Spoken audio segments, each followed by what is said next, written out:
तो दोस्तों सेंको गोल्ड ने अपने क्वार्टर थ्री के नंबर को डिस्क्लोज कर दिया है। तो चलिए देखते हैं क्या है क्वार्टर थ्री के नंबर्स के अंदर। डाटाबेस के लिए यहाँ पे मिलियंस में बता रहा हूँ। तो देखिए पिछले क्वार्टर में कंपनी ने 1500 करोड़ के आसपास का रेवेन्यू जनरेट किया था ऑपरेशन के थ्रू। पिछले साल देखें तो 1652 करोड़ के आसपास, जबकि अभी देखें तो बढ़ के 2102 करोड़ कंपनी का जो रेवेन्यू है वो आपको ज़्यादा हुआ देखने को मिला। तो साल दर साल देखें तो साल दर साल कंपनी के रेवेन्यू के अंदर एक बेहतरीन तेजी आपको देखने को मिली। लगभग बोल सकते हैं 27-28% के आसपास का जंप आपको देखने को मिल रहा है। जबकि क्वार्टरली बेस पे जाते हैं तो यहाँ पे भी एक बड़ी तेजी देखने को मिल रही है। लगभग बोल सकते हैं 40% के आसपास की तेजी। तो कंपनी के रेवेन्यू के अंदर देखें तो एक शानदार जंप आपको देखने को मिला है क्वार्टर क्वार्टर साल दर साल दोनों। हालांकि अच्छी खासी तेजी होनी भी चाहिए थी, क्योंकि इस सेक्टर की हर एक कंपनी के नंबर आपको शानदार देखने को मिल रहा है। अगर यहाँ पर रेवेन्यू के अंदर अगर कुछ प्रेशर देखने को मिलता है तो मार्केट बुरी तरीके से पीट सकता था शेयर को।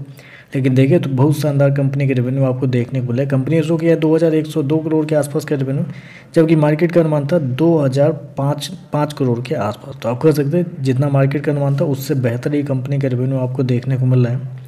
खर्चे की बात करते हैं तो देखिए पिछले क्वार्टर में 1499 करोड़ खर्च किए थे, पिछले साल 1515 करोड़, जबकि अभी देखें तो कंपनी खर्चे 2069 करोड़ आपको ज़्यादा हुआ देखने को मिला। तो खर्चे देखें तो खर्चे यहाँ पे बहुत ही ज़्यादा आपको देखने को मिल रहा है एज कम्पेयर टू पिछले क्वार्टर और पिछले साल। और स्पेशली खर्चे ज़्यादा होने के पीछे का रीज़न एक ही है, जो कि है आपका इन्वेंट्री में कंपनी को पिछले क्वार्टर देखें तो 293 करोड़ का फ़ायदा हुआ था, पिछले साल 270 करोड़ का फ़ायदा हुआ था, जबकि इस क्वार्टर में देखें तो कंपनी को 29 करोड़ के आसपास का नुकसान हुआ है। तो बेसिकली नुकसान इस क्वार्टर में जितने भी ज्वेलरी वाली का जो कंपनी है उसके नुकसान हो रहे हैं इन्वेंट्री के नाम पे। क्यों हो रहे हैं? क्योंकि बेसिकली सबका यही कहना है कि इस क्वार्टर में कंपनी को जो है कस्टम ड्यूटी की वजह से यहाँ पे नुकसान देखने को मिला। तो यहाँ पे भी ये हो सकता है कि मोस्ट प्रोबेबली कि कस्टम ड्यूटी की वजह से कंपनी को इस क्वार्टर में इन्वेंट्री के नाम पर नुकसान होता हुआ देखने को मिल रहा है।